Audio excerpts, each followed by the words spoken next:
లోక్సభ ఎన్నికలు అత్యంత కీలకమైనవన్న కేసీఆర్. లోకేష్ ప్రగతే చంద్రబాబుకు ముఖ్యమన్న అమిత్ షా. మీ అబ్బాయి ఆస్తులు 16 రెట్లు ఎలా పెరిగాయంటూ బాబుకు కౌంటర్. నాడు సీఎంను తిట్టినోళ్లు నేడు టీఆర్ఎస్ లో చేరిపోయారు. ఏపీ పాలిటిక్స్ లో జోక్యం వద్దని కేసీఆర్ కు పవన్ సూచన. ప్రధాని మోదీలా నేను అబద్దాలు చెప్పలేను. పేదరికంపై సర్జికల్ స్ట్రైక్స్ చేస్తామన్న రాహుల్. అధికారంలోకి వస్తే ఈసీని జైలుకు పంపుతా. ప్రకాష్ అంబేద్కర్ వివాదాస్పద వ్యాఖ్యలు. 5 వికెట్ల తేడాతో ఢిల్లీపై ఘన విజయం. పాయింట్ల పట్టికలో అగ్రస్థానానికి హైదరాబాద్. ప్రచారానికి ఇంకా 5 రోజులు మాత్రమే మిగిలి ఉండటంతో నియోజకవర్గాలను చక్కా చుట్టేస్తున్నారు చంద్రబాబు. ఇప్పటి వరకు ఏం చేశాం, ఇకపై ఏం చేయబోతున్నామనే అంశాలను ప్రచారంలో ప్రజలకు వివరిస్తున్నారు. నిన్న ప్రకాశం, గుంటూరు జిల్లాలో ఎన్నికల ప్రచారం నిర్వహించిన ఆయన ఇవాళ కర్నూలు, విశాఖ జిల్లాలకు వెళ్తున్నారు.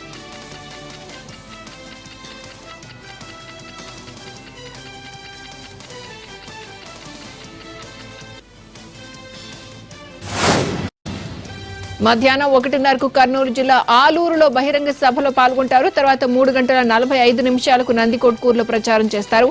సాయంత్రం 6:45 విశాఖ జిల్లా కంచర్లపాలెంలో రోడ్ షోలో పాల్గొంటారు. రాత్రి 7 గంటలకు విశాఖ దుర్గాలమ్మ గుడి దగ్గర ప్రచారం చేస్తారు. రాత్రి 8:15 దొండపర్తిలో రోడ్ షోతో ప్రచారం ముగుస్తుంది.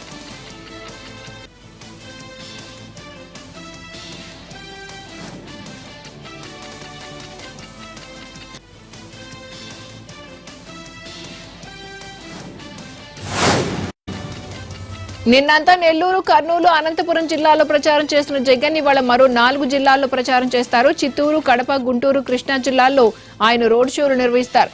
జమ్మలమడుగు, గుంటూరు, విజయవాడలో భారీ సభలను ఏర్పాటు చేసింది వైసీపీ.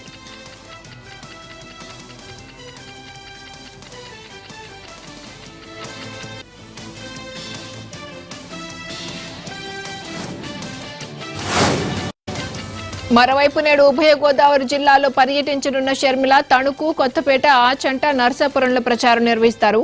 చిత్తూరు జిల్లా పూతలపట్టు, పీలేరు, చంద్రగిరి నియోజకవర్గాల్లో విజయమ్మ రోడ్ షోలో పాల్గొంటారు.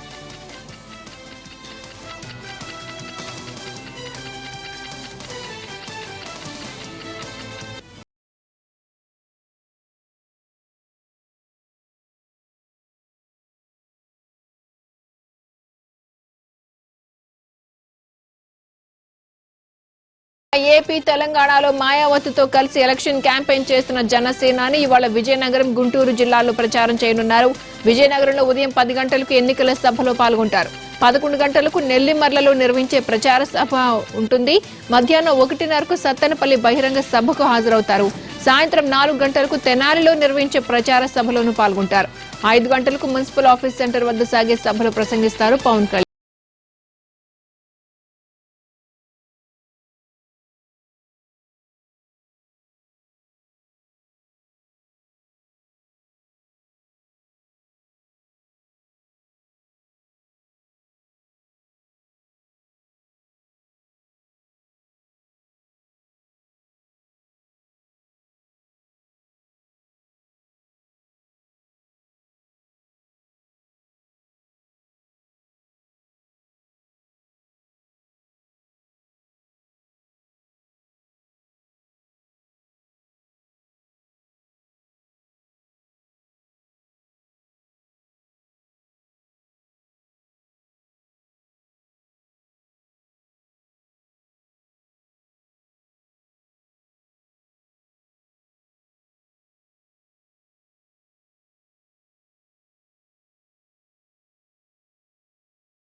రాష్ట్రాల మాట వినే ప్రభుత్వం ఢిల్లీలో ఉండాలి అంటే ఫెడరల్ ఫ్రంట్ అధికారంలోకి రావాలన్నారు కేసీఆర్. తెలంగాణలో 16 ఎంపీ సీట్లలో టీఆర్ఎస్ ను గెలిపిస్తేనే ఫెడరల్ ఫ్రంట్ సాధ్యమన్నారు టీఆర్ఎస్ అధినేత. ఫెడరల్ ఫ్రంట్ గవర్నమెంట్ రావాలి, రాష్ట్రాల మాట చెల్లుబాటు ప్రభుత్వం రావాలి. అది రావాలంటే తెలంగాణలో మనం 16 సీట్లు 4 తరాలుగా దేశానికి గాంధీ కుటుంబం చేసిందేమీ లేదన్నారు కేసీఆర్. నెహ్రూ నుంచి రాహుల్ వరకు గరీబీ హఠావో అనే అంటున్నారని, ఇన్నాళ్లైనా దేశంలో ఇంకా పేదలు ఎందుకు ఉన్నారో చెప్పాలని నిలదీశారు ఆయన. గాంధీ అంటే ఆయన గరీబ్ హఠావో అని మాట్లాడి ఫస్ట్ 1947లో దేశానికి స్వతంత్రం వచ్చినాడు నెహ్రూ గారు చెప్పిన మాట దరిద్రో నారాయణ, దరిద్రున్నే భగవంతుడు అనుకుంటాం అని మాట్లాడింది. అంటే ఆనాడు దరిద్రులను గుర్తించి దరిద్రో నారాయణ. ఇందిరాగాంధీ గరీబీ హఠావో అన్నది. ఆమె కొడుకు రాజీవ్ గాంధీ ఆయన అదే మాట చెప్పిండు. తర్వాత పివి నరసింహారావు, మన్మోహన్ సింగ్, చాలా మంది ప్రధానమంత్రులు పోయిరు. మళ్ళీ ఇప్పుడు వాళ్ళ నాయనమ్మ అదే చెప్పింది, మళ్ళీ ఇప్పుడు ఆయన అదే గరీబీ హఠావో. అంటే ఎన్నేళ్ళు, ఎన్ని దశాబ్దాలు గరీబులు ఉండాలి? ఈ హఠావో డ్రామా ఎప్పటిదాకా ఉండాలి? దేశంలో మార్పు తీసుకురావాలని ప్రజలు అవకాశం ఇస్తే మోదీ అన్ని అబద్దాలే చెప్పారని ఆరోపించారు కేసీఆర్. ప్రతి ఒక్కరి అకౌంట్లో 15 లక్షలు వేస్తామని చెప్పి ఎన్నికల సమయంలో 1,00,000 చెప్తాం చేస్తామా అని అవహేళన చేశారని ఆయన గుర్తు చేశారు. చాయ్ వాలా చౌకీదార్ అంటూ రోజుకో నినాదంతో హోరెత్తిస్తున్నారని సెటైర్లేశారు కేసీఆర్. పాతాళ లోకంలో ఉన్నా సరే, ఏ దేశంలో ఉన్నా సరే నల్ల డబ్బు తెచ్చి ఇంటికి 15 లక్షలు ఇస్తామన్నారు. ఇచ్చినారండి? ఇవ్వలేదు. ఇవ్వకపోగా బీజేపీ జాతీయ అధ్యక్షుల వారిని మీడియా వాళ్ళు అడిగితే, ఓ చునావీ జుమ్లాతా, ఏదో ఎన్నికల్లో ఉబుచ్చిపోకని చెప్తామండి, చెప్పినేది చేస్తామా అని మాట్లాడతారు. అంటే ఇంత అహంకారమా? ప్రజల మీద ఇంత నిర్లక్ష్యమా? ఏదైనా ఎన్నికల సందర్భంలో చెప్పచ్చు. గతంలో చాయ్ వాలా ఒక నినాదం, ఇలా చెవికిదారు ఒక నినాదం. ఇవేనండి క్రియాశూన్యమైనటువంటి నినాదాత్మకమైనటువంటి ఇటువంటి నినాదాలతోని ఒక విశేషమైనటువంటి ప్రచార హోరుతోని ఆ హోరులో దేశాన్ని తీసుకొని పోతారే తప్ప వీళ్ళ ఎజెండా వేరే ఉంటుంది. వీళ్ళు ప్రజల కోసం చెయ్యరు. టీఆర్ఎస్ స్థాపించినప్పుడు ఇది పెద్ద పార్టీ అవుతుందని చెప్పిన విషయాన్ని గుర్తు చేశారు కేసీఆర్. టీఆర్ఎస్ నేతలు గవర్నర్లు, విదేశీ రాయబారులు కూడా అవుతారని జోస్యం చెప్పారు. 2001లో నేను ఒక మాట చెప్పేవాడిని, నా సహచరులకు, ఉద్యమ సహచరులకు ఒక మాట చెప్పేవాడిని. మీరు భయపడద్దయా, టీఆర్ఎస్ చాలా పెద్ద పార్టీ అవుతుంది. ఈ పార్టీ వాళ్ళు ఎమ్మెల్యేలు అవుతారు, ఎంపీలు అవుతారు, మినిస్టర్లు అవుతారు, ముఖ్యమంత్రులు అవుతారు, కేంద్ర మంత్రులు అవుతారు, గవర్నర్లు అవుతారు, విదేశీ రాయబారులు అవుతారని చెప్పిన. ఇప్పుడు ఎక్కడి దాకా వచ్చినామంటే ఎంపీలు, ఎమ్మెల్యేలు, మంత్రులు, ముఖ్యమంత్రులు, కేంద్ర మంత్రుల దాకా వచ్చినాం. గవర్నర్లు, రాయబారులు కావాల్సిన అవసరం ఉంది. ఈ టర్మ్లో మీ దయతో ఆ పదవులు కూడా టీఆర్ఎస్ పార్టీ అధిష్ఠించబోతా ఉందని చెప్పి మనం చేస్తా ఉన్నా. ఏపీకి అన్యాయం చేయాలని కుట్ర చేస్తున్న వాళ్లతో జగన్ చేతులు కలిపారని ఆరోపించారు చంద్రబాబు. ప్రత్యేక హోదాకు కేసీఆర్ మద్దతు ఇచ్చారని తప్పుడు ప్రచారం చేస్తున్నారని మండిపడ్డారు. కాంగ్రెస్, బీఎస్పీకి హోదాకు మద్దతిస్తామని పబ్లిక్ గా చెప్పినా జగన్ మాత్రం మోదీ అధికారంలోకి వస్తారని ఆశిస్తున్నారని సెటైర్లేశారు బాబు. నిన్నే చెప్తున్నాడు జగన్మోహన్ రెడ్డి, కేసీఆర్ ఈయనకి చెప్పాడని 17 మంది ఎంపీలతో నేను కూడా ప్రత్యేక హోదాకు సహాయం చేస్తానని చెప్పాడని తప్పు చెప్పే పరిస్థితికి వచ్చాడు. మొన్ననే కాంగ్రెస్ పార్టీ చేసిన తప్పును తెలుసుకుని మేము ప్రత్యేక హోదా ఇస్తామని మళ్లీ ఎలక్షన్ మేనిఫెస్టోలో పెట్టారు. నిన్ననే మాయావతి వచ్చింది, ఆవిడ కూడా చాలా స్పష్టంగా చెప్పింది మేము ప్రత్యేక హోదాకు కట్టుబడి ఉన్నామని. నేను అడుగుతున్నా, కోడి కత్తి పార్టీ మాత్రం మనకు అన్యాయం చేసే పరిస్థితిలో ఉన్నారు. ఏపీ అభివృద్ధిని అడ్డుకుంటున్న కేసీఆర్ కు జగన్ ఎలా మద్దతు ఇస్తారంటూ ప్రశ్నించారు చంద్రబాబు. పోలవరంతో పాటు రాష్ట్రంలోని పలు నీటి ప్రాజెక్టులపై కేసీఆర్ ట్రిబ్యునల్ కు ఫిర్యాదు చేశారు. అటువంటి కేసీఆర్ కు జగన్ ఊడిగం చేయడానికి సిద్ధంగా ఉన్నారని మండిపడ్డారు. అదే జగన్మోహన్ రెడ్డి చూడండి, కేసీఆర్ మహానాయకుడు, ఆయనకు 17 సీట్లున్నాయి, నేను ఆయన దగ్గర ఉంటాను, ఆయన కాళ్ళు కడుగుతాను, ఆయన నాకు ప్రత్యేక హోదా ఇస్తాడని. ఇస్తాడా తమ్ముళ్ళు ప్రత్యేక హోదా? నీటికి అడ్డం పడ్డాడా లేదా? ఆ వ్యక్తి పోలవరం రాకూడదని, పోలవరం వస్తే మనం బాగుపడతామని, ఇంకో పక్క నాగార్జున సాగర్ గాని, శ్రీశైలం గాని వీడపెత్తనంలో పెట్టమని, వెలుగొండ, ముచ్చమర్రి, పోతిరెడ్డిపాడు మూసేయమని, రాయలసీమకు హక్కు లేదని, ప్రకాశం జిల్లాకు హక్కు లేదని ఈ యొక్క కేసీఆర్ ట్రిబ్యునల్ వేస్తాడు. మీరెవరు నాకు చెప్పడానికి? నా నీళ్లు ఏ ప్రాంతానికి కావాలంటే, ఎక్కడ కరువు ఉంటే అక్కడ ఇచ్చుకుంటాను తప్ప నీ పెత్తలు నాకు అవసరం లేదు. ప్రధాని మోదీ ఎన్నికల యుద్ధంలో గెలవలేక దొంగ దెబ్బతీస్తున్నారని మండిపడ్డారు చంద్రబాబు. టీడీపీ నేతలపై ఐటీ దాడులే ఇందుకు నిదర్శనమన్నారు. పోయే కాలం దగ్గరకు వచ్చింది కాబట్టే మోదీ దిగజారి ప్రవర్తిస్తున్నారని ఆగ్రహం వ్యక్తం చేశారు చంద్రబాబు. నరేంద్ర మోడీ, నీకు పోయే రోజులు వచ్చాయి, అందుకే ఇష్టానుసారంగా చేస్తున్నావు. మా వాళ్ళ నువ్వు చేసే అరాచకం మా గోడు నీకు తగులుతుంది నరేంద్ర మోడీ అని హెచ్చరిస్తున్నా. నీ ఉద్యోగం శాశ్వతం కాదు. మళ్లీ రోడ్డు మీద తిరిగే రోజు వస్తుంది. నువ్వు నిన్ను చీకొట్టే రోజు వస్తుంది. ప్రజలు అసహించుకునే రోజు వస్తుంది. నరేంద్ర మోడీ, గుర్తుపెట్టుకోమని హెచ్చరిస్తున్నా.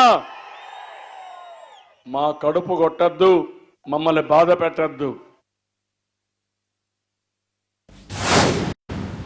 పోలవరం ప్రాజెక్టుపై కేసీఆర్ కేసులు వేశారని ఆరోపించారు చంద్రబాబు.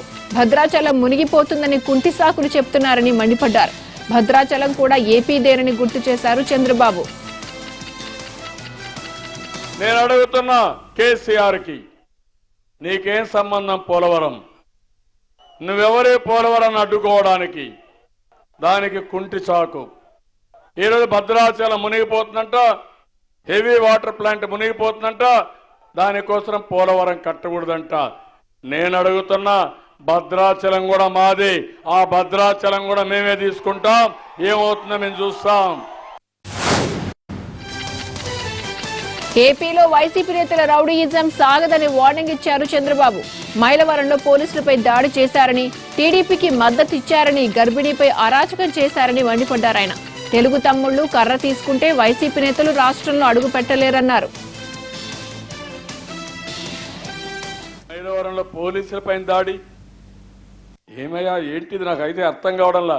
40 ఏళ్ళు రాజకీయాల్లో ఉన్న పనికి మాలిన వ్యక్తి, చేతగాని వ్యక్తి, ఒక నేరస్తుడు వ్యక్తి మన రాష్ట్రంలో పార్టీలో ఉండడం చాలా దౌర్భాగ్యం అని కూడా మీకు తెలియజేస్తున్నా. గర్భిణీ స్త్రీలపైన దాడి చేస్తారా మీరు? ఎవరైనా వేరే పార్టీకి పనిచేస్తారంటే అర్ధరాత్రి బయట పంపిస్తారా మీరు? ఏమనుకుంటున్నారు మీరు? ఏంటివన్నీ? మా తమ్ముళ్ళని ఏమయ్యా అంటే కొడతారా మీరు? మా తమ్ముళ్ళందరూ కానీ కర్ర తీసుకుంటే రాష్ట్రం నుంచే పారిపోతారు మీరు. పేద పిల్లలెవరూ ఉన్నత విద్య చదవకూడదు అన్నదే చంద్రబాబు లక్ష్యమని విమర్శించారు జగన్. వైఎస్ హయాంలో వచ్చిన సింహపురి యూనివర్సిటీలో ప్రస్తుతం 200 ఖాళీలున్నాయని, వాటిని భర్తీ చేయడం లేదని తప్పుబట్టారు. యూనివర్సిటీల్లో అవినీతి అక్రమాలకు అంతు లేకుండా పోయిందన్నారు. రాష్ట్రంలో పేదలు మంచి విద్య చదివే పరిస్థితి లేదన్నారు జగన్. నాన్నగారు అప్పట్లో సింహపురి యూనివర్సిటీ నెల్లూరు జిల్లాకు తీసుకొచ్చాడు. ఇదే సింహపురి యూనివర్సిటీ ఇవాళ పరిస్థితి ఎలా ఉందో ఒక్కసారి ఆలోచన చేయమని మిమ్మల్ని అందరినీ కూడా కోరుతా ఉన్నా. ఇదే యూనివర్సిటీలో పిల్లలు బాగా చదువుగలిగితే పిల్లలకు బాగా చదువులు చెప్పించాలి అని చెప్పి ఏ ముఖ్యమంత్రి అయినా ఆలోచన చేయాలి. కానీ ఇక్కడ అదే సింహపురి యూనివర్సిటీ పరిస్థితి ఏమిటో తెలుసా? అక్షరాల 200 టీచర్ పోస్టులు ఖాళీగా పెట్టాడు. ఆ యూనివర్సిటీకి ఏ పేదవాడు కూడా చదువుల కోసం వెళ్లకుండా చేయాలని ఆరాటపడతా ఉన్నాడు ఈ పెద్ద మనిషి చంద్రబాబు నాయుడు గారి హయాంలో. అదే యూనివర్సిటీలో అవినీతి అక్రమాలకు అంతే లేకుండా పోయింది. విచారణ కోసం ఏర్పాటు చేసిన సభ్యుల కమిటీ నివేదిక మొత్తం కూడా చెత్తబుట్టలో పడేసే పరిస్థితిలోకి తీసుకొచ్చారు. ఒక్కసారి ఆలోచన చేయమని అడుగుతా ఉన్నాను. ఇవాళ రాష్ట్రంలో చదువుల పరిస్థితి ఎలా ఉంది అని చెప్పి ఒక్కసారి ఆలోచన చేయమని అడుగుతా ఉన్నా. పేదవాడికి ఉచితంగా చదువులు చెప్పించాలని, పేదవాడికి మంచి చదువులు చెప్పించాలని గవర్నమెంట్ రంగంలో ఉన్న స్కూళ్లు, కాలేజీలు, యూనివర్సిటీలను మెరుగుపరచాలి అన్న ఆలోచన ఈ పెద్ద మనిషి చంద్రబాబు నాయుడు గారికి లేనే లేదు. ఈ పెద్ద మనిషి పిల్లల్ని చదివించే కార్యక్రమం గవర్నమెంట్ వైపు నుంచి మళ్లించి ప్రైవేట్ వైపు తీసుకొని పోవాలి అని చెప్పి ఆరాటపడతా ఉన్నారు. 5 ఏళ్ల బాబు పాలన అంతా అబద్ధాలు మోసాలమయమన్నారు జగన్. అగ్రిగోల్డ్ బాధితులకు ఇదిగో డబ్బులు అదిగో డబ్బులు అంటూ ఊరించి చివరకు మొండి చేయి చూపించారని ఆరోపించారు. లక్షల మంది అగ్రిగోల్డ్ బాధితులుంటే ఒక్కరికి కూడా సాయం చేయలేదని మండిపడ్డారు జగన్. అగ్రిగోల్డ్ బాధితులకు ఈ 5 సంవత్సరాలలో ₹1 వచ్చిందా అని అడుగుతా ఉన్నాను మీ అందరితో. గట్టిగా 2 చేతుల పైకి ₹1 రాలేదు. పైగా అగ్రిగోల్డ్ బాధితుల ఆస్తులను వాళ్ళ అత్తగారి సొత్తన్నట్టుగా ఆయన బినామీలు కాజేస్తా ఉన్న పరిస్థితులు ఇవాళ కనిపిస్తా ఉన్నాయి. ఆ ప్రతి అగ్రిగోల్డ్ బాధితుడికి ఇవాళ నేను చెప్తా ఉన్నా, మీ కష్టాన్ని నేను చూశా, మీ బాధను నేను విన్నా, మీ అందరికీ నేను ఇవాళ చెప్తా ఉన్నాను, నేనున్నాను అని మీ అందరికీ ఇవాళ నేను హామీ ఇస్తా ఉన్నాను. చంద్రబాబు పాలనలో ఎస్సీ ఎస్టీలకు ఇచ్చే నిధులు తగ్గిపోయాయని విమర్శించారు జగన్. వారి భూముల్ని ఎడాపెడా లాక్కున్నారని ఆరోపించారు. వేలాది గవర్నమెంట్ స్కూళ్లు మూసేశారని, ఇష్టం వచ్చినట్లు మద్యం షాపులకు అనుమతులు ఇచ్చారని మండిపడ్డారు జగన్. ఎస్టీలకు ప్రభుత్వం ఇచ్చేది తగ్గింది. వారి భూముల్లో ఎక్కడ పడితే అక్కడ వాళ్ళ అత్తగారి చంద్రబాబు నాయుడు గారి అత్తగారి సొత్తు అన్నట్టుగా లాక్కోవడం ఎక్కువైంది. చంద్రబాబు నాయుడు గారి హయాంలో, చంద్రబాబు నాయుడు గారి పాలనలో ఏం జరిగింది అనంటే, గవర్నమెంట్ స్కూళ్ళు అక్షరాల 6,000 గవర్నమెంట్ స్కూళ్ళు మూతపడ్డాయి. చంద్రబాబు నాయుడు గారి హయాంలో ఏం జరిగింది అనంటే, వీధికి గ్రామంలో 1 కాదు 2 కాదు, ఎక్కడ పడితే అక్కడ మందు షాపులు, ఎక్కడ పడితే అక్కడ బార్లు తయారైపోయాయి చంద్రబాబు నాయుడు గారి హయాంలో. పేదల ఇళ్ల విషయంలో కూడా చంద్రబాబు మోసం చేస్తున్నారని మండిపడ్డారు జగన్. అందరికీ ఉచితంగా ఇళ్లిస్తున్నామని చెప్తూనే ఒక్కొక్కరిపై 3 లక్షలు అప్పు పెట్టారని ఆరోపించారు. వైసీపీ అధికారంలోకి వస్తే ఆ రుణాలన్నీ మాఫీ చేస్తామని, ఫ్లాట్లు ఇస్తే ఎవరూ వద్దు అనొద్దని సూచించారు జగన్. జగననే నేను మీ అందరికీ కూడా చెప్తా ఉన్నాను, వాళ్ళు ఇచ్చే ఆ ఫ్లాట్లు ఏ ఒక్కరు కూడా వద్దు అనొద్దండి. ఫ్లాట్లు మీరు తీసుకోండి. ఆ తర్వాత మన ప్రభుత్వం అధికారంలోకి వచ్చిన తర్వాత ఏదైతే మీ పేరు మీద అప్పుగా రాసుకున్నారో 3 లక్షల రూపాయలు ఏదైతే మీ పేరు మీద అప్పుగా రాసుకుని 20 సంవత్సరాల పాటు మీరు నెల 3,000 రూపాయలు ఏదైతే కడుతూ పోవాలో ఆ మొత్తం 3 లక్షల రూపాయలు మన ప్రభుత్వం అధికారంలోకి వచ్చిన తర్వాత మాఫీ చేస్తాను అని చెప్పి మీ అందరికీ కూడా హామీ ఇస్తా ఉన్నా. రాజన్న రాజ్యం మళ్లీ తేవాలంటే ఒక్క అవకాశం ఇవ్వాలని కోరారు జగన్. వైఎస్ చనిపోయినా ఆయన ఫోటో చాలా మంది ఇళ్లలో పెట్టుకున్నారని, తాను కూడా ఇంట్లో ఫోటో పెట్టుకునేలా పరిపాలిస్తానని హామీ ఇచ్చారు వైసీపీ అధినేత. మార్పు కోసం ఓటేయమని చెప్పి నేను మిమ్మల్ని అందరినీ కూడా కోరుతా ఉన్నాను. 2014 ఎన్నికల్లో 2004 ఎన్నికలు ఒక్కసారి గుర్తుకు తెచ్చుకోమని అడుగుతా ఉన్నా. 2004లో నాన్నగారిని, ఆ మహానాయకుడిని, నాన్నగారిని ఒక్క అవకాశం ఇచ్చారు. నాన్నగారికి ఆ ఒక్క అవకాశం మీరు ఇచ్చినారు. ఆ తర్వాత నాన్నగారు చెరగని ముద్ర ప్రతి గుండెలోనూ తాను వేయించుకొని చనిపోయిన తర్వాత కూడా ఇవాళ బతికే ఉన్నాడు. ఒక్కసారి వైఎస్ఆర్ కాంగ్రెస్ పార్టీకి అవకాశం ఇవ్వండి. ఒక్కసారి జగన్ అనే మీ బిడ్డకు అవకాశం ఇవ్వండి. ఒక్కసారి అవకాశం ఇవ్వండి. ఆ తర్వాత రాజన్న రాజ్యం జగనన్నతోనే సాధ్యమే అని చెప్పి మంచి పరిపాలన ఇస్తాను. చనిపోయిన తర్వాత ప్రతి ఇంట్లో నాన్న ఫోటోతో పాటు నా ఫోటో కూడా ఉండేట్టుగా గొప్ప పరిపాలన ఇస్తాను అని మీ అందరికీ నేను ఇవాళ హామీ ఇస్తా ఉన్నా. కేసీఆర్ ప్రత్యేక హోదాకు ఎందుకు మద్దతు ఇస్తారని జగన్ ను ప్రశ్నించారు పవన్ కళ్యాణ్. తిరుపతిలో ఎన్నికల ప్రచార సభ పెట్టిన పవన్ కళ్యాణ్ కేసీఆర్ వేసే బిస్కెట్లకు జగన్ ఆశపడుతున్నారని మండిపడ్డారు. కేసీఆర్ హోదాకు మద్దతు ఇవ్వరని తెలిసినా జగన్ ఎన్నికల ప్రజల్ని మభ్యపెడుతున్నారని ఆరోపించారు ఆయన.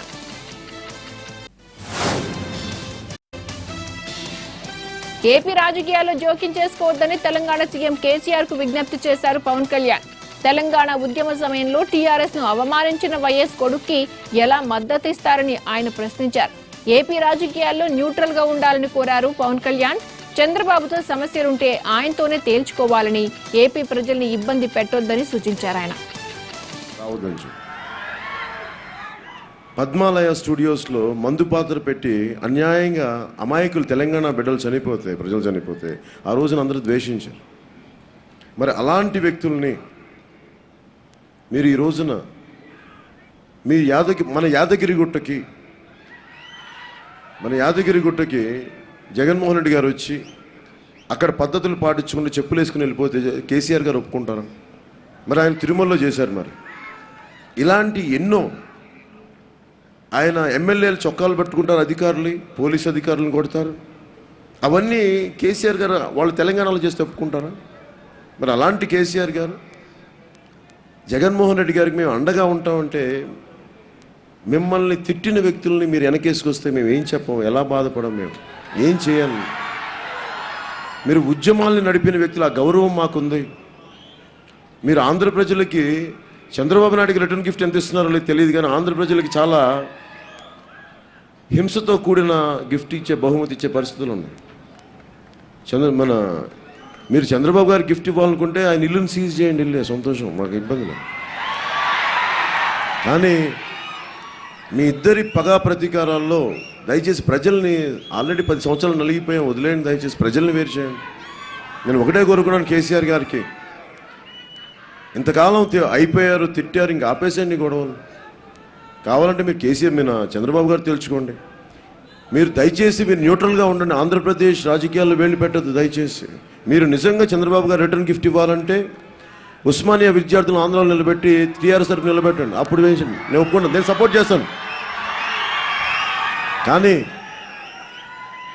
అన్యాక్రాంతంగా దుర్మార్గంగా వీళ్ళు అంటున్న వాళ్ళని మీరు ఇన్ని రకాలుగా మీరు దయచేసి న్యూట్రల్గా ఉంటే నాలాంటోడు ఆంధ్రప్రదేశ్ని ఆదుకోవడానికి ఉన్నాడు. దయచేసి మీరు నా పోరాటాన్ని మీరు నిర్వీర్యం చేస్తున్నారు.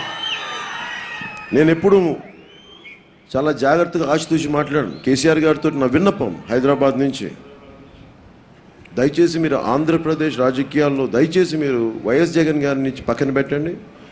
చంద్రబాబు గారితో పగా ప్రతీకారాలు అంటే ఆయన్ని, వాళ్ళ అబ్బాయిని ఇక్కడ పిలిపించుకొని ఇంకోటి ఏదైనా చేయండి. ఓటుకు నోటు కేసు ఉండే వాటి ఎదురించండి. దయచేసి మీ పట్ల నాకు అపారమైన గౌరవం ఉంది. దయచేసి దాన్ని కంటిన్యూ చేయాలని కోరుకుంటున్నాను. అందుకని దయచేసి పెద్దలు కేసీఆర్ గారికి మనస్ఫూర్తిగా మీరు జగన్మోహన్ రెడ్డి గారికి సపోర్ట్ చేశారని ఇంత పబ్లిక్గా మాట్లాడితే మీరు సామాజిక న్యాయం చేయట్లేదు. అలాంటప్పుడు తెలంగాణ ఉద్యమంలో ఎలాంటి విప్లవాలు వచ్చినాయి, ఎలాంటి ఉద్యమాలు వచ్చినాయో, నేను పార్టీలో గెలుస్తానో లేదో నాకు తెలియదు, కానీ తెలంగాణ ఉద్యమ స్ఫూర్తిని తీసుకొని నేను బయటకు వచ్చేస్తాను ఆ రోజు. దయచేసి దీనిని పెద్దలందరూ అర్థం చేసుకొని సంయమనం పాటిస్తూ రాజకీయ వ్యవస్థ నడపవలసిందిగా మనస్ఫూర్తిగా కోరుకుంటూ. జనసేన అధినేత పవన్ గాజువాక సభలో పలు అంశాలపై తన అభిప్రాయాలను ఓటర్లతో పంచుకున్నారు. వ్యవస్థలో మార్పు వస్తేనే అభివృద్ధి సాధ్యమని పవన్ కళ్యాణ్ అన్నారు. భూములు కోల్పోయిన రైతులందరికీ న్యాయం జరిగేలా పోరాటం చేస్తామని చెప్పారు. గాజువాక అన్ని రంగాల్లో అభివృద్ధి చెందాల్సి ఉందన్న ఆయన అందరికీ అందుబాటులో ఉంటారన్నారు. తనను మీ కుటుంబ సభ్యుడిగానే చూడాలని విజ్ఞప్తి చేశారు. విశాఖ తనకు తల్లి లాంటిదని జనసేన అధినేత పవన్ కళ్యాణ్ అన్నారు. గాజువాకలో బహిరంగ సభలో మాట్లాడారు. అనేక మతాలు, కులాలు ఉన్న మినీ ఇండియా గాజువాక అన్నారు. అందుకే ఈ ప్రాంతాన్ని ఎంచుకున్నారని చెప్పుకొచ్చారు. సగటు మనిషి బతికే ప్రాంతం గాజువాక అని, పరిశ్రమలు ఉండి ఉపాధి లేకపోవడం దౌర్భాగ్యం అన్నారు పవన్ కళ్యాణ్.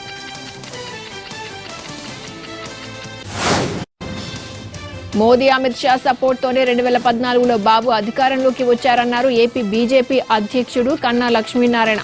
జన్మభూమి కమిటీల పేరుతో బాబు రాష్ట్రాన్ని దోచుకున్నారని మండిపడ్డారు కన్నా.